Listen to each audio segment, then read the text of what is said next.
All right, a couple minutes after noon. I think that we're ready to go. So, hi everybody. Thank you for attending today's webinar, SEO and PPC, So Happy Together. Today we're going to be talking about SEO and PPC, obviously, and the things that make them really a great match for each other. I think by the time that we're done here, you'll see that they really have a lot of qualities that complement each other and they work better together than apart.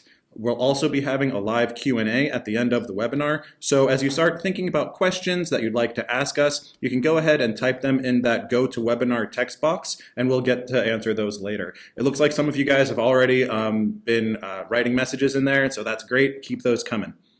Yeah, and we'll be sending over all of the webinar participants the entire slide deck after the webinar ends, so you don't have to worry about taking notes. The links you see on these slides aren't going to be immediately clickable, but you will be able to click on them once you receive the slide deck from us later. All right, but before we get too far, though, we want to start out by introducing ourselves to you. So my name is Adam Kirsch, and I'm a senior paid search specialist here at Volusion. I like to take long walks on the beach, curling up with a good book or a movie, and actionable data. I also have a dog named Moose. My name is Erica Barnett. I am also a specialist on the search marketing team. And contrary to Adam, I prefer taking long car rides, playing competitive card games, and getting lost in a spreadsheet. While I don't actually have any pets, I have tried to convince stray cats to follow me home so I can petition to keep them.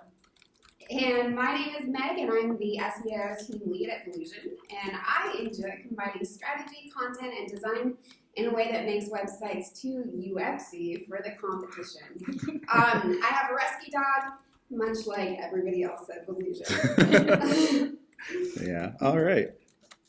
Okay, so moving along to today's agenda, we're going to start with a quick rough overview of PPC and SEO and just talk about what they are, just to make sure that everything here that we're discussing is within the proper context.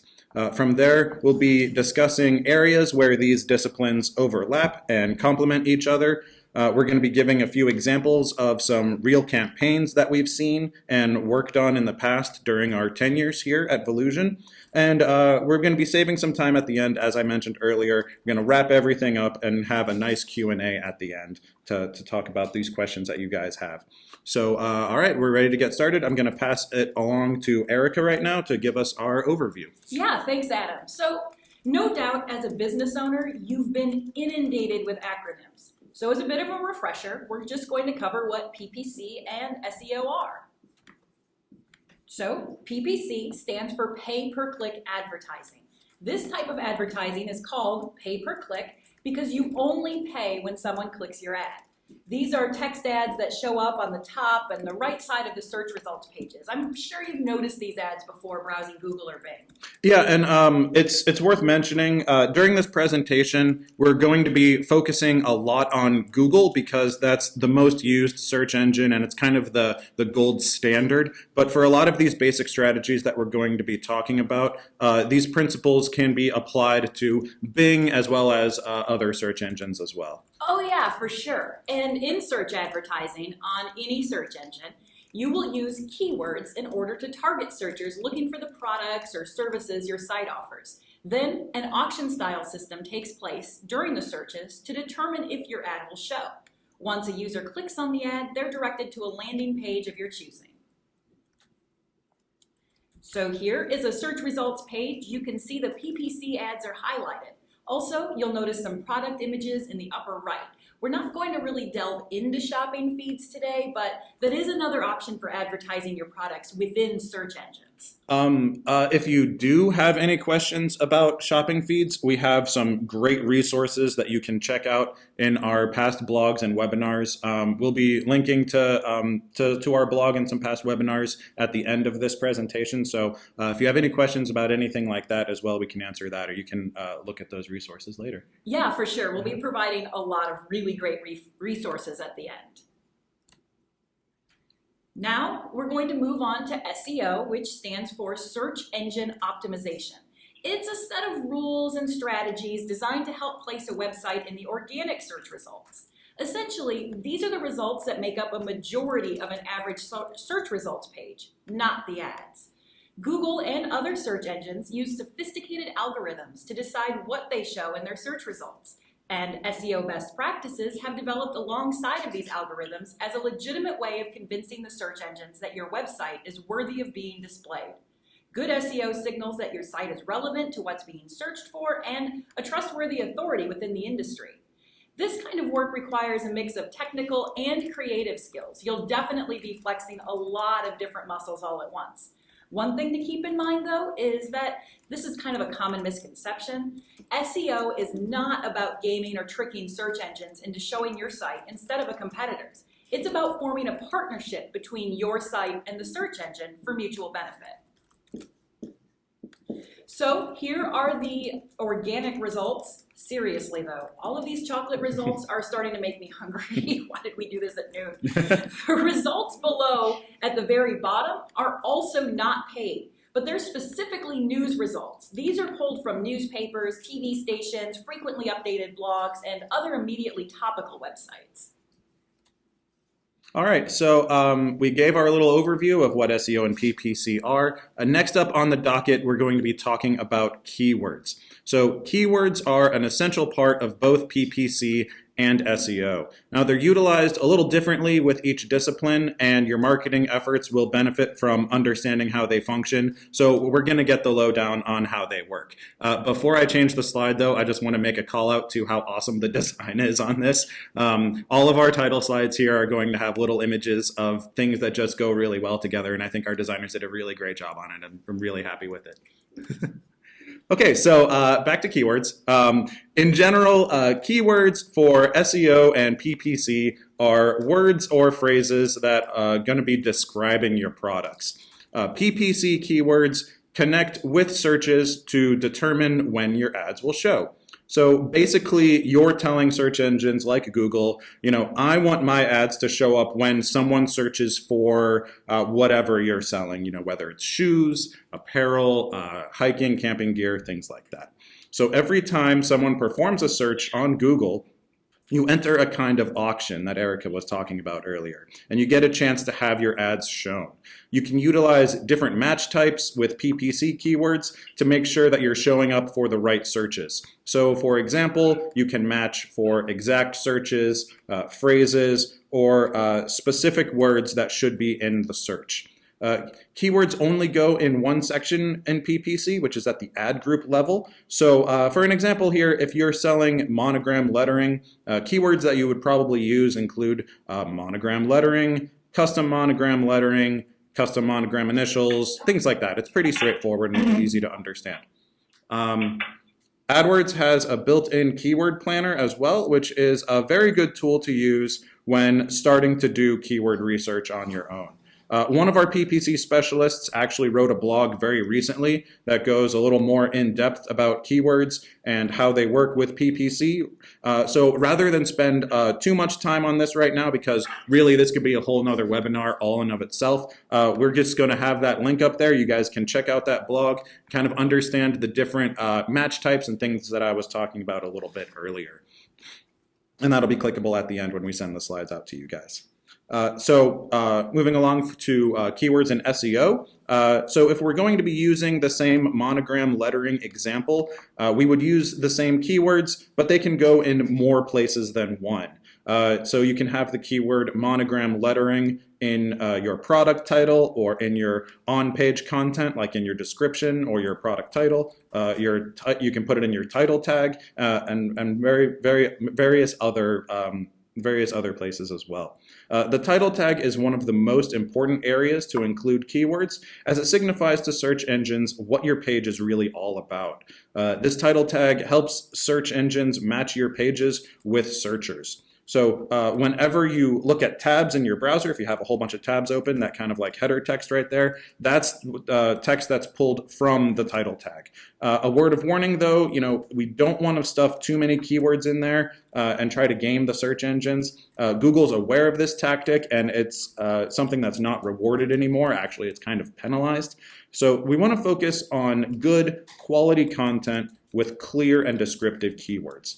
It's also worth mentioning here that search engines don't place as high a value on meta tag keywords as they used to, so placing information there is kind of more optional at this point with what we're doing.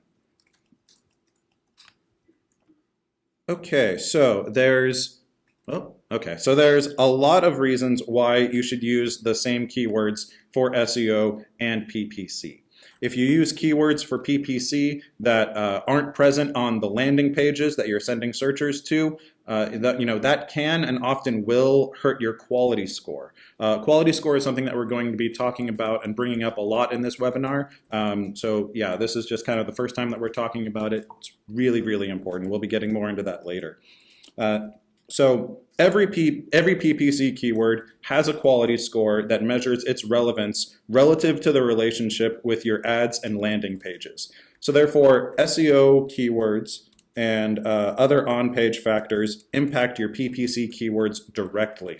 And a quality score directly affects how much you'll be spending per click. A high quality score means that you'll be paying much less, while a low quality score means that you'll have to pay more of a premium for your ads to show up. Having keywords in both places isn't just about boosting your PPC quality score, though. If your PPC keywords match your ad copy and the on-page content, this is a solid user experience, which we're also going to be talking about later, and it makes people more likely to purchase from your site. So using keywords that don't describe what your page is about, or having it be different from your ads and what you're actually advertising, that's going to create a bad user experience for your users. So to build off of talking about keywords, we're going to get into some of the nitty-gritty. Search Console, formerly known as Google Webmaster Tools, is a really powerful tool that allows you to look at your site's presence in Google and displays errors related to Google search.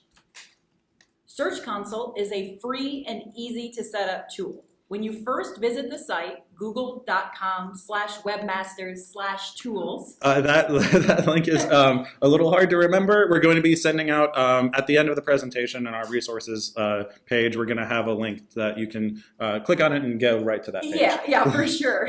So once you get there, you'll input your website's URL and then verify ownership with Google to start using it. So that's the easy part. And once you've done that, you have access to incredible data. You can see many factors at a glance from the dashboard or get into more technical aspects. Really, Google Search Console can be as simple or as complex as you need it to be. And once you start looking at how powerful it is for maintaining your SEO and PPC, you'll never know how you live without it. So Search Console has a huge amount of features, but most relevant to what we're talking about is that it lists errors on your site that impact SEO ranking.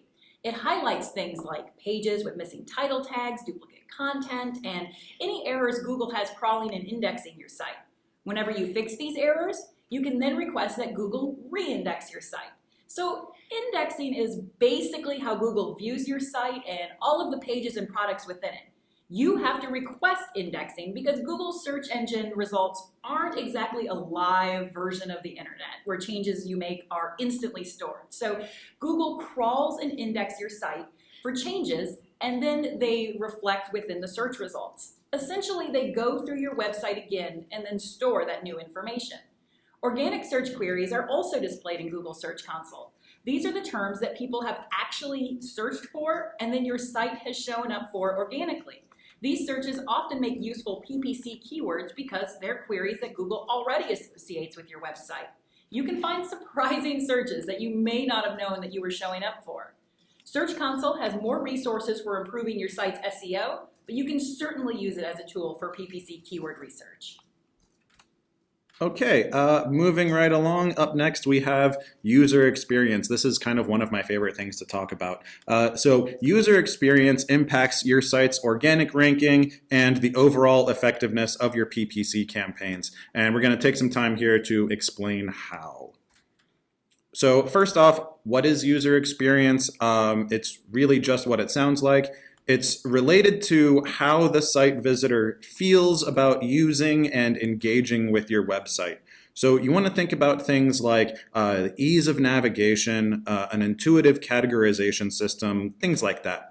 So while Google doesn't yet have chips in our brain that measure and record our emotions while we're surfing the web, at least yet, they can measure user interaction and get a good idea of how your site is perceived by visitors and people using it, using a few metrics. So in the way that they do this, is Google determines user experience by measuring factors like the average time somebody spends on a page. It's the page's bounce rate, which is how quickly a person leaves your site if they're brought to your site and then immediately just X out and close the website. Also things like pages per visit, are people clicking around, really engaging with your site? Other metrics, a lot of things like that. And these user experience metrics can directly impact SEO and how well Google ranks your website. So user experience also impacts your PPC efforts in a variety of ways. It impacts landing page experience, which we mentioned earlier, also impacts that quality score that we're going to be bringing up a lot and the amount that you pay per click. It will also affect your PPC conversion rate and really your site-wide conversion rate as a whole, because people are less willing to buy from a site that they have problems using. It just kind of makes sense that way. So you want to create good experience for users so that they'll be more likely to purchase your products and kind of build a relationship with your website. If your user experience is poor, shoppers are likely to leave and maybe find a different website that's maybe similar to yours but just offers a better experience that they're kind of looking for. All right, so we have a couple tips here for improving your user experience and some ideas for you guys to take into consideration. First, we want to make sure that your pages are easy to use and understand. Keep your product descriptions clear and concise without going too overboard. We don't want to overwhelm people too much, and don't use duplicate content or product titles. Yeah, Adam, I think it's worth mentioning that duplicate content is the content that appears on the internet in more than one place. I know I mentioned it earlier, but this could be things like copying a manufacturer's product descriptions, titles, or other content found on a different site. Search engines try to decide which site is presenting the information better, and the algorithms don't really see value in showing the same content more than once. So they have to figure out which one they prefer, and that's why it's important to make sure that your store's content is unique. That is a really good point. So along with keeping your content unique, you'll also want to provide high quality product images and make sure that you don't have products on your site that don't have an image, especially if you're going to be selling something that has an aesthetic quality to it, like jewelry and apparel. Obviously, people aren't going to be purchasing these products if they can't see the picture for it. Another thing, we also want to make sure that your call to action buttons are engaging and clear to find and easy to use and understand for users.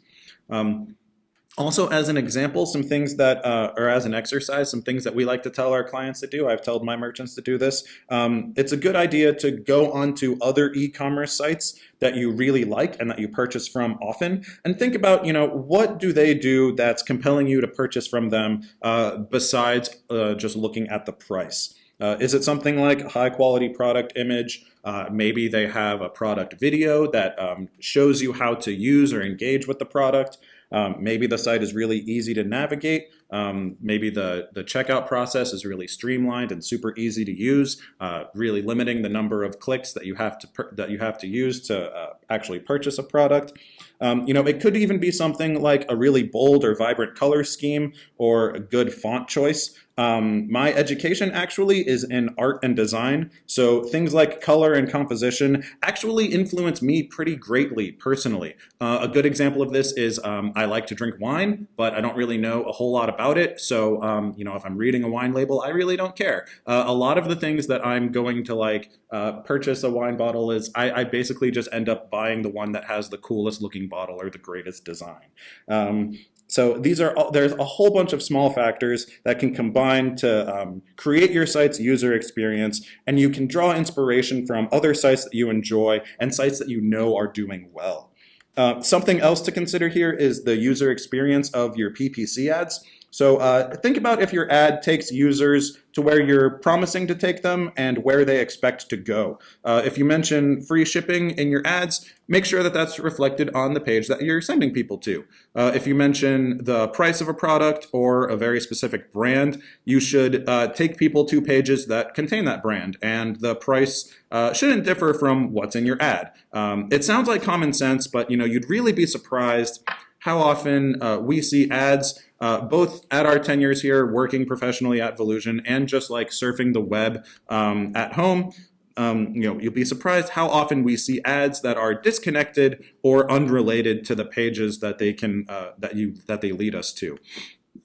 Searchers on Google have a really good idea of what they're looking for, so you want to make sure that you're guiding shoppers to where they want to go. A good user experience will have your keywords, the copy in your ads, and your landing pages all match up in a cohesive, understandable, and relevant way. I definitely like to think of user experience online just like you would in a standard brick and mortar location.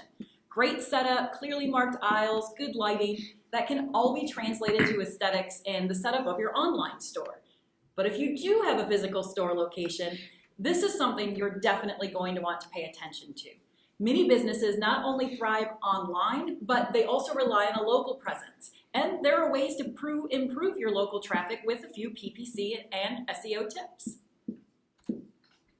So when it comes to local businesses, you have an even greater capability by applying some simple marketing techniques to PPC and SEO.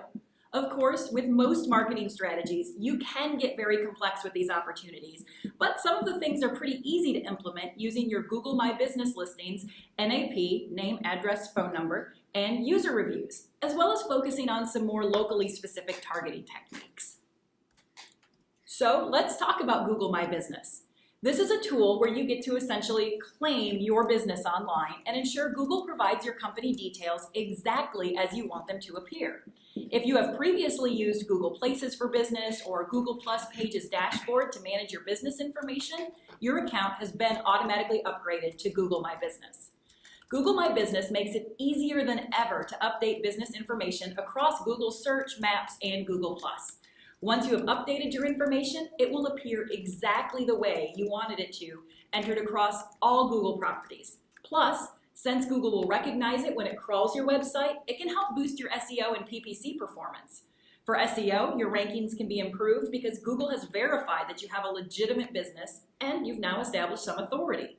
When people search for your business locally or a product or service you offer, your address and phone number can show up right in the organic results. Also, when someone does a search, a map may appear in the results, and when someone does a map-specific search, your business can appear there if you use Google My Business. There are definitely PPC benefits as well. As you increase your authority with Google, that feeds right into that Google Quality Score, which has a bearing on the cost and impression frequency of your ads. You can use local extension with your ads, and these will essentially show people that the local contact information right below your normal ad. So NAP, you may have seen this before. It's another one of those pesky acronyms and wondered what it stood for. It's name, address, phone number. Search engines want to make sure that your site is legitimate, and one of the best ways to verify that is by providing contact information. For PPC, the benefits of including this information on your website are simple. In addition to the Google My Business factors, people genuinely want to contact you. For PPC ads, we can see that call extensions, which allow people to call you directly from their mobile device right from your ad, can increase the click-through rate of your ad around 7%. When a customer finds you with a PPC ad, giving them that touch point can give you an edge over a competitor that only has like an online FAQ or ordering option. That same information is an organic ranking factor and should be included in your SEO optimization. After you update your information in Google My Business, make sure that you're using the same format on your website. Whatever you put into Google My Business, make sure it looks exactly the same anywhere you have your contact information on your website and anywhere else online. You may have to contact places that aren't using the same format, but when search engines can see your business is featured in several places, your authority is going to increase. This could be blogs, directories, or review sites. So, with review sites, Google definitely wants you to have a positive standing with your customers. And they can rank your business right within the Google platform. I'm sure you've seen the stars before. And this directly affects your ranking within Google. But having a presence on a wide variety of review sites will increase your overall authority for SEO. Registering your business with Google My Business allows you to respond to reviews on Google, but you can even set up profiles for sites like Yelp and claim your business there. Your Google reviews can even add a bonus element to your PPC efforts by showing the star ratings right in your ad. So let's take a look at these search results. I've been thinking a Valentine's Spa Day sounds pretty fantastic.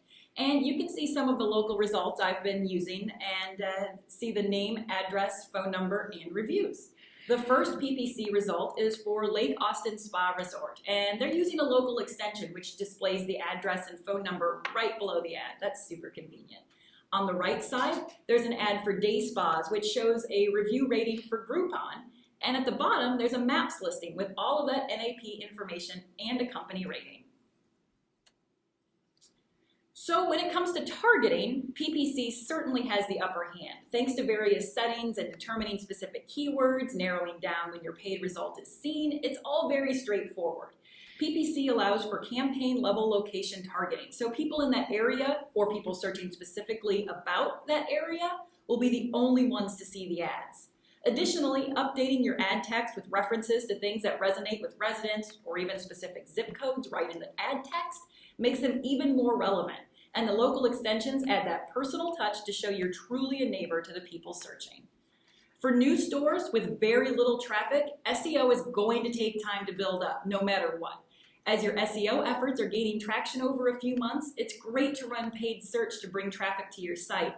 And this will also help build some data to make strategy and decisions off of for additional site changes. So despite the fact that you can't specifically target organic traffic and say, people searching for my business here, look at my site, including your location and contact information will indicate to the search engines that your business would be relevant to people in your area. You can further enhance this by including additional on-page content or even meta descriptions with more information outlining your location. And as you begin to see trends in your local organic traffic, you can further use that to enhance your PPC campaigns. Okay, so that was a lot. We threw a lot of ideas at you. So we kind of just want to take a moment here to talk about some of the major takeaways from our previous topics and discuss why these disciplines are such a good fit together.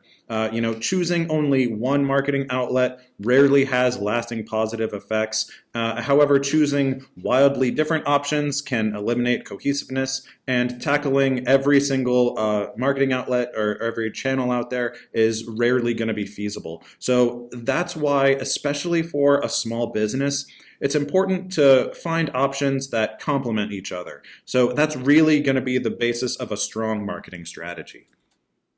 Okay, so Google Search Console helps you enhance your SEO with sitemap and crawling options, as well as details on redirects, errors, and links. Also, it provides search information, which will allow you to make informed decisions on your SEO and PPC efforts.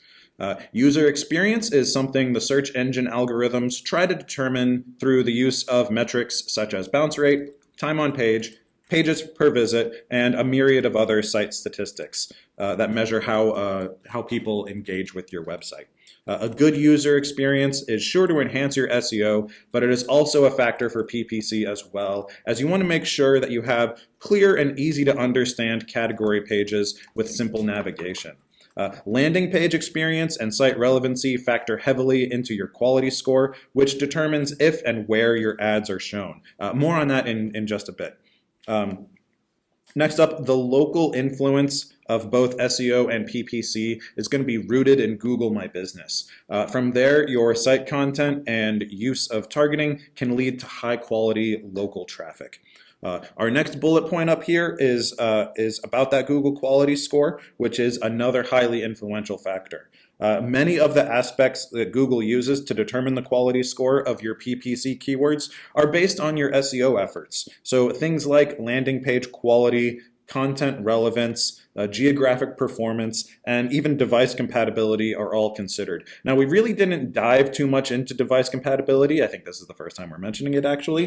But it's important to know that if your website is not mobile friendly, then that is actually something that Google is starting to take mobile compatibility as a factor in SEO. So it's really important to make sure that you're at least making a plan for the future of your site if you haven't already begun using a mobile-friendly or a responsive template. And varying exposure outlets. So, even if you rank high organically, creating a PPC campaign can place you even higher in ranking sometimes, since ads appear above the organic results in most cases. Having your name show up in more than one area gives you that added exposure, and it allows your site to take up more valuable real estate on competitive search engine result pages. There's also something just about repetition, seeing the name of something in more than one spot really makes your business more memorable. It's also worth noting in a case where maybe your SEO is not so great or you're just getting started, PPC provides a great opportunity to generate or increase some traffic.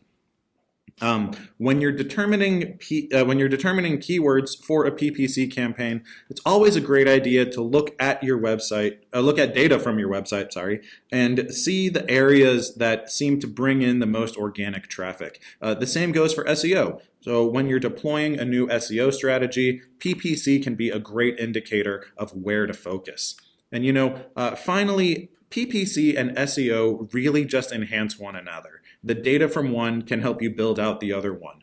So not only can you see areas of tribulation and success, but you can also identify areas that may be better served by one aspect over the other. When a search engine updates its algorithm, you might have to reevaluate your SEO strategies, and your organic rankings might fall. However, your PPC campaign should remain strong through these changes, and you can benefit from that while you try to make any needed adjustments and rebuild your organic standings and take a look back and reevaluate your strategy. Likewise, if you have PPC keywords that you'd really like to show up for, but they might be a little too expensive for your budget, that might be a great place to start focusing some of your SEO efforts and try to help improve your organic rankings for those phrases, rather than having to, throw a whole bunch of money at it and maybe waste money for these keywords and AdWords. Yeah, for sure. So we're already getting a lot of really great questions. Keep them coming. And as I kind of expected, a lot of these questions are very budget related. So let's cover it right now. What do SEO and PPC cost? The good news is SEO is free. Yeah, well, sort of. So SEO is always changing, and the changes are rarely known. Search engines don't really share a lot of details about their algorithms, so SEO specialists have to sort of reverse engineer all of the information and make sense of some of the best practices. In addition to that, there are a number of things that we do know that benefit organic ranking and require a lot of back-end and even a little bit of coding knowledge. In addition to all of that, SEO content needs to be fresh, relevant, and enticing. Tackling SEO on your own is not impossible, but it's going to take the investment of a lot of time and effort. SEO may not require an advertising budget per se, but it takes a lot of algorithm, back-end, and coding knowledge, as well as pretty great writing abilities, which is why many people choose to outsource it. On the other hand, PPC has the word pay right in the acronym. Pay-per-click advertising requires that advertising budget to get traffic to your website. While search engines tend to be a little bit more forward with the requirements for what makes a good ad, PPC still requires technical knowledge to ensure proper setup. There are settings to link analytics and some things that must be done in the back end of the website. Also, knowing how to structure campaigns, use the right keywords, write ad copy, it's not as easy as just reading over a few blogs. Also, PPC isn't set it and forget it. You'll need to frequently check in and make optimizations. The time that takes is pretty varied based on your level of knowledge, as well as past adjustments that have been made. So for an actual PPC budget, we're often asked, what should my budget be? Like many things, there's no easy answer to that question. And there are many factors to truly consider. We could be here all day. So instead, this is kind of what we recommend, considering what a single click to your website is worth to you.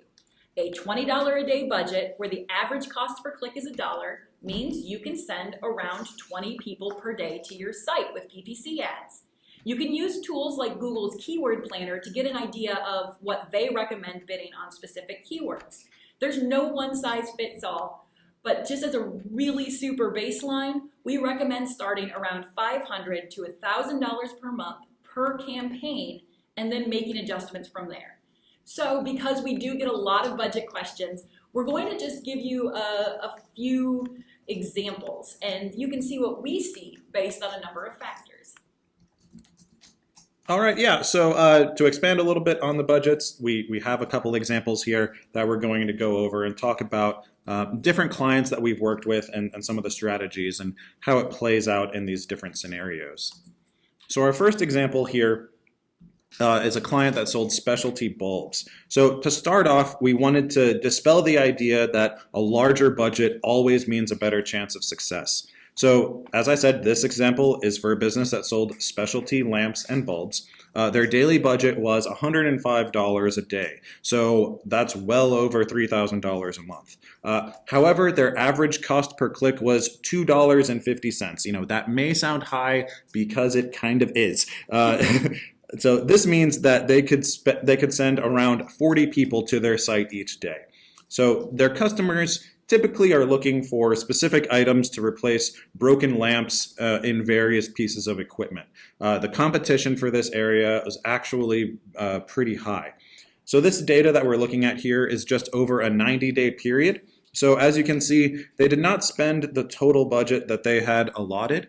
They have a click-through rate, it's that CTR number right there, of 3%, which is considered acceptable. I'd actually say that that's pretty good, but their return on ad spend at negative 30% is certainly not what a business wants to succeed. You can see right there the total revenue from their PPC campaign ended up not covering just the cost of the clicks.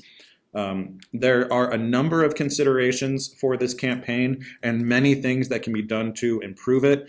Some aspects to look at could be the keywords that we're bidding on, the bids themselves, how much we're telling Google that we're willing to pay for these keywords, the structure of the campaign, the ad copy, the ads that we're writing, and even the landing page experience. So there's certainly a lot of ways to improve this campaign. But it's really important to note that it's not always just a matter of I'm going to spend more money at it, I'm going to throw more money at it, and that just means that I'm going to have better results. That does not always mean that you're going to have a higher profit. There's other things that we can do as well. Yeah, so we're going to look at this other example with a much smaller budget. At $32 a day, the budget's around $1,000 per month, and during the 90-day period, this campaign spent right about the entire thing. They came out with a 279% return on ad spend. This client sold designer apparel, and an important thing to note is that they had built an incredible brand presence. The PPC campaign centered on a lot of specific designs, but it was most successful on the keywords around the brand itself. Keywords included the brand names with qualifiers like apparel, clothing, dresses, etc., as well as common misspellings of the brand name, which we found by reviewing the search queries in Google Search Console and AdWords itself. This resulted in a phenomenal 9.5% click-through rate. Ranking for a brand? Some people don't want to do that. Why would I do this? Okay, here's why you would bid on your brand name. It ensures that people see exactly what they're looking for, hopefully at the top of the page, and it prevents their eyes from wandering to competitors that may also be bidding on the brand. Strong brand names also have a lot of additional coverage, so you're taking up that extra real estate. Organic listings of a really popular brand can get kind of messy if you're featured in different blogs or things like that. You want to bring people directly to your site. This campaign shows the power of a brand and the really great return. Plus, the data from this campaign feeds into building a powerful branded SEO effort. All right, our third example here, this is another example of a very successful campaign. This client had a low daily budget. You'll see there they're just running it at $20 a day and a low average cost per click of just 53 cents. The click-through rate is above average. It's that CTR number right there. I see we had a question about what CTR is. That means click-through rate. So that's basically just taking the number of clicks that you have and dividing that by how many times your ad has been shown. So this basically means that your ad was shown however many times and 5% of the time somebody clicked on it.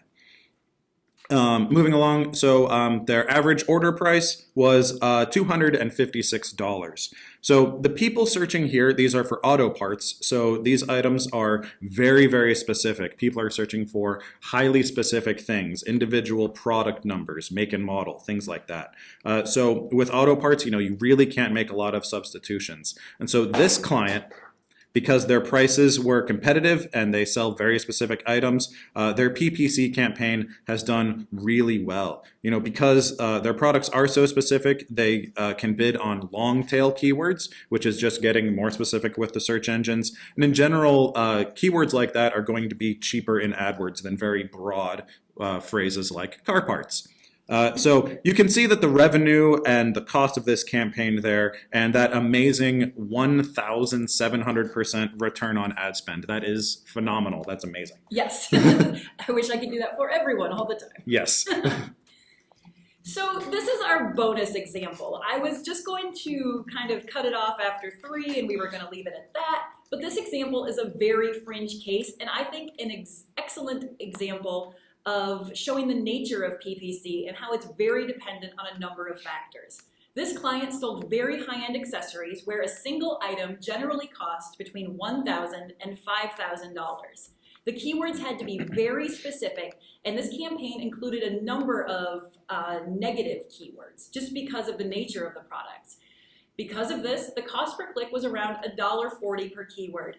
Also, the competition in the area was very high. However, one order, a single order during this period, resulted in a positive return on ad spend of 41%. That's very fringe, very unlikely, but the point is that it is important to know your business, know your customers, and know your competition, as well as, above all, be flexible. Yeah, it helps that one order was over $4,000. Yes. Okay, so now we have some budget optimization tips to help you out. First, you want to determine exactly which keywords are important to your business and think about what you're willing to spend for an average cost per click. You want to take into account how much your products cost, and just kind of have it be a percentage of that, and consider your product margins as well. So you can use a tool like Google Keyword Planner to begin looking at keywords. And so which keywords are most relevant to your store, their competition, average cost, and other factors like that can be considered. The Google Keyword tool is great for starting out and kind of getting a good idea of what kind of keywords you should be looking at and thinking about. And it's built right into AdWords, so it's totally accessible to you as you're building out the campaigns. Yeah. Next, we want to determine what you can afford to spend on PPC, and keep in mind that the traffic generated can be roughly estimated by the relation between your budget and the average cost per click. A really easy example of this is that if you set aside $10 a day to spend on AdWords, you have a $10 a day budget, and you set your CPC, your cost per click, to be 50 cents, that means that you can kind of expect roughly 20 visits a day. You could get a little more than that, but it'll probably be kind of around there. You also want to set goals. This should probably actually be number 1, since it's the first step in any marketing plan. But you need to know your expectations for the PPC campaign, or any campaign or marketing strategy that you're undertaking.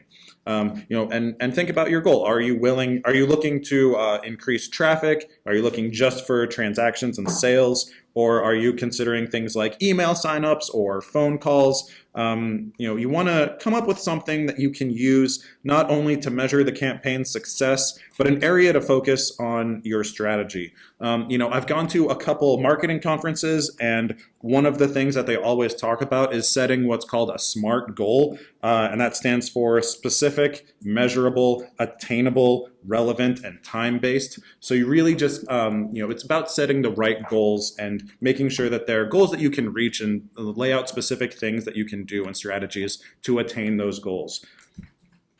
Next up to consider is who's going to be taking care of this campaign. If you've set your budget and your goals, now you just have to think about who's going to be in charge of this campaign on the day-to-day or sometimes week-to-week, month-to-month basis. Even if you decide to do this in-house, you might find that the cost of time might be an issue because this isn't something that you just set and forget. It requires analysis, looking in at metrics, making changes, and really kind of an intelligence and understanding of kind of AdWords and how it works. But once you have all of that in place, set a reasonable timeline. I mentioned that in the SMART goals. So PPC can generate traffic very quickly, but that doesn't always translate to quality traffic or immediate sales. You'll remember our first example up there. So the first few weeks are going to be extremely valuable to gather data and begin making small changes. As you get additional information, you'll be able to make larger, more informed strategic decisions. And over time, your goals are going to change. You might start out a campaign and say, I just want to get my business's name out there. I want to have high impressions. If you run that for a couple months and you're like, okay, a lot of people are seeing my ads, that's really great. Now we need to focus on click-through rate, getting people to engage with our site. So you want to be revisiting these goals and these ideas every couple months, couple years. Yeah, definitely. And your campaigns are going to change depending on what you've decided. Yeah, it's important to be flexible. No one strategy is going to be perfect for everyone or every business. You'll be making a lot of changes over time, sometimes big changes, sometimes very frequently. So you really need to just be kind of flexible and figure out what works best for you. Yeah, for sure.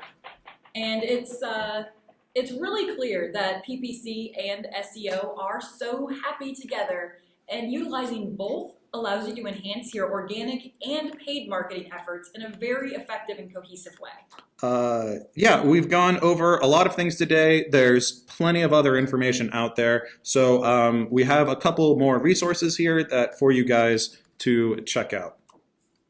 As promised, here are some links. We've got Search Console, details on match types.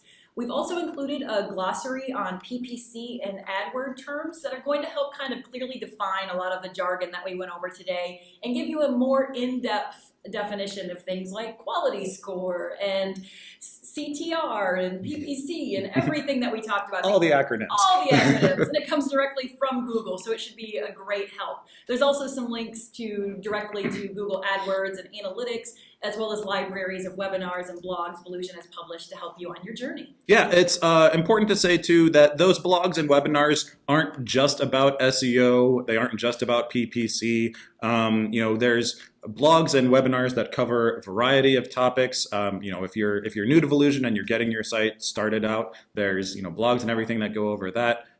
We have different knowledge bases and everything, so it's really a good resource, not just for what we're talking about here today, but lots of other things as well. So it's worth your time to just kind of look through there and see what they have.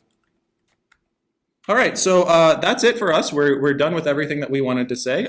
We have some questions here. We're going to take a couple minutes to just kind of go through and sort out these questions and kind of develop some answers for you guys. Anything that we don't get to, because we are on kind of a time limit here, we're going to be writing up a blog within the next week or two that answer any questions that we didn't get to. So yeah, that blog link that we had there earlier, that'll be where you can see that information. So we'll be back in just a couple minutes, everyone. Okay, we're back here. We have a question from, I think it's Danny. It says, what's a ballpark typical bid for PPC? That really is going to vary. It depends upon, really what type of products are you selling? Is it a competitive market? And really, like, how much do your products cost? So, there's a couple factors that you want to take into consideration when you're thinking about your bids. And it really can vary. The good thing, though, is that it's going to be flexible. It's never set in stone. You can change it every day if you want to. You can really go into AdWords. It's very dynamic, and set a bid and kind of see about where your clicks are, how much your clicks are about costing you. Make changes to some things. That's kind of what we were saying about. It's not a set it and forget it thing. It requires a lot of attention and Right. things like that. Yeah, the biggest thing with setting a bid is that making sure that you're bidding at a good range for the products that you're selling. If you're selling something that's 50 cents, don't bid 75 cents. It doesn't, Well, yeah. it doesn't make sense. So yeah, I'm going to cover a question that was asked by a couple of people, just to clarify when I went over the example with the branded budget.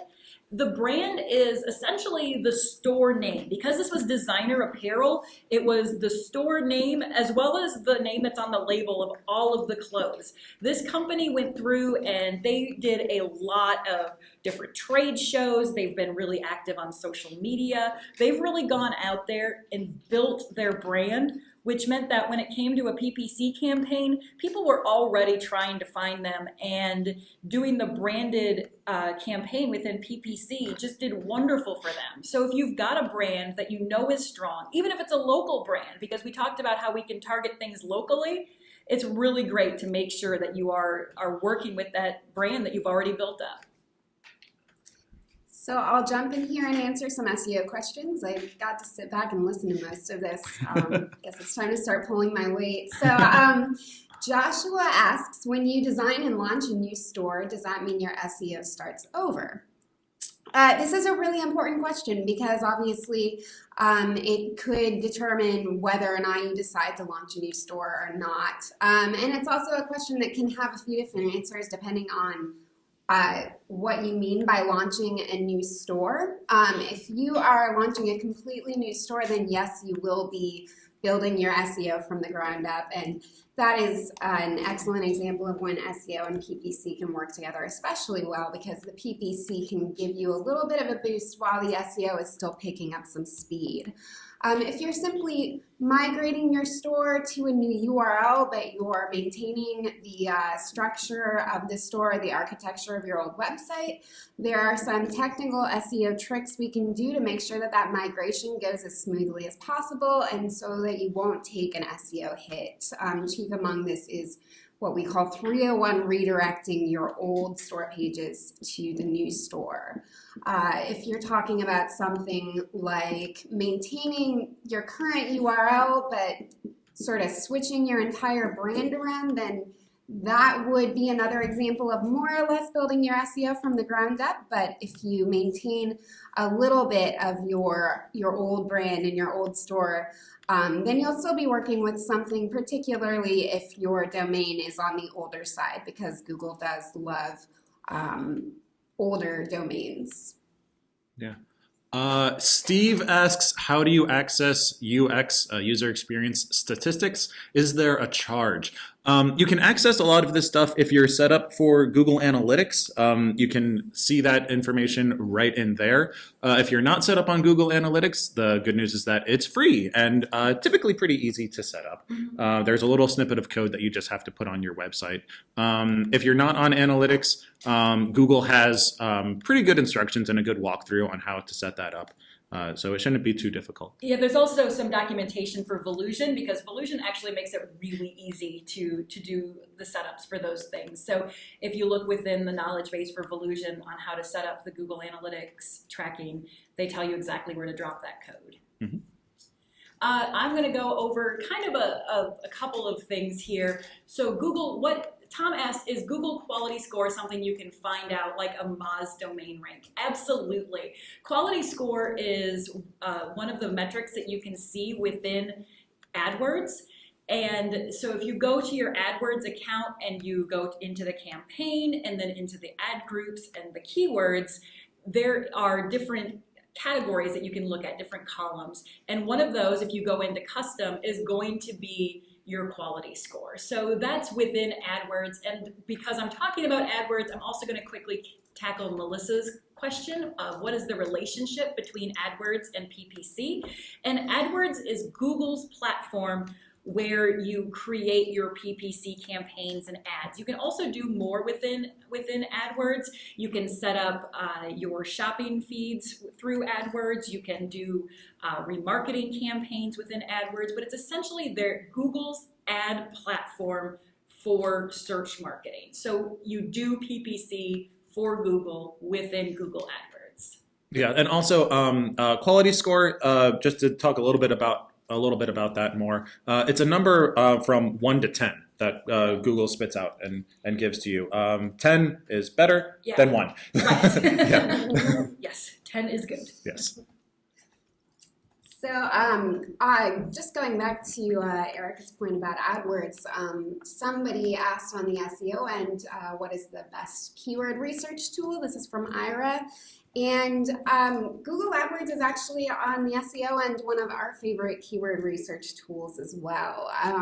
The accounts are free and they will show you the search volume of any search term that you're looking for, which is obviously one of the most informative things that you can be looking for in a keyword. However, it's not the most. You're also going to want to be looking for things like how relevant is it to your site, how likely are you to rank for it, what's the competition, etc.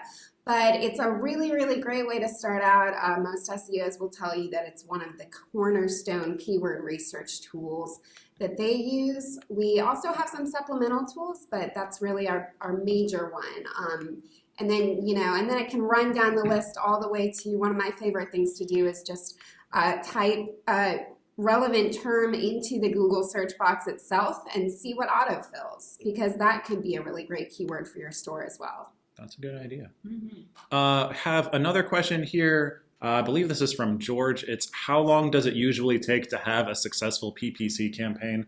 Unfortunately, there's not really one solid answer for that. It really is something that is going to vary. It does take a different amount of time. Just because there's a lot of different factors that come into play there. The good thing about it, though, is that results are very dynamic and you can see the results very quickly. So when you set up your campaign, you can typically see within a couple days or weeks kind of what's working and what isn't, and you can make your changes very fast. Right. Yeah, and when you make changes, Google implements those and everything very, very quickly, sometimes same day. So, yes, yeah, it's pretty instantaneous. The big thing is just make sure that you're making well-informed decisions. Mm-hmm.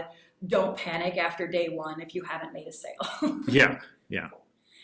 So I'm going to cover one of the early questions that we got from Ray. What do you recommend as a good pay-per-click amount so you get high up on the list?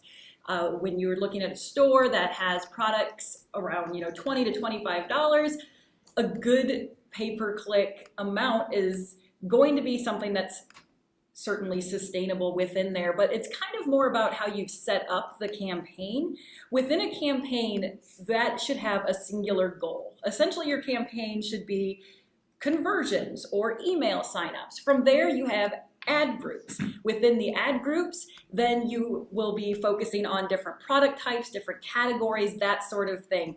So as long as you're bidding on keywords that are well within each different ad group, you're going to be able to kind of get an idea of what you're going to be spending. $20 to $25, I would say, you're definitely going to want to know what the traffic is. There's so many factors that we went over. So just making sure that your campaign is structured really well is going to give you an idea of what you can afford and what you can be working on there. So I have got 2 questions that are kind of similar, although they don't seem like it at the outset, but I'm going to answer them both at once here. One question is, would chat help with UX and SEO? And then the other question is, how important is a blog to SEO? Now, the reason that I'm going to answer these both at once is because they are both related to keeping people engaged and active on your site. With a chat, you're obviously going to want to try to draw people in and keep them engaged with you personally. With a blog, you're going to want them engaging with your content, reading it, sharing it, clicking around to the rest of your website. Both of these factors can be extremely beneficial for SEO because Google will, as Eric and Adam mentioned earlier, they track your time on site. They track other factors that show that you are highly engaged and find the website useful. So any elements like that that you can add would be great for SEO. All right, I think that that's about all the time that we have. It is 1 o'clock here in Austin, Texas. So I think that we're going to have to go ahead and call this right here. We got a lot of great questions. Be sure to be on the lookout for the blog that we're going to be writing either next week or maybe within 2 weeks' time. And we'll be getting to all of these questions that we asked. There's really a whole lot of great ones. We're sorry that we couldn't answer all of them. I'm ready to go. Let's keep it going. All right. Well, thanks, everybody. Thank you. Thanks, guys.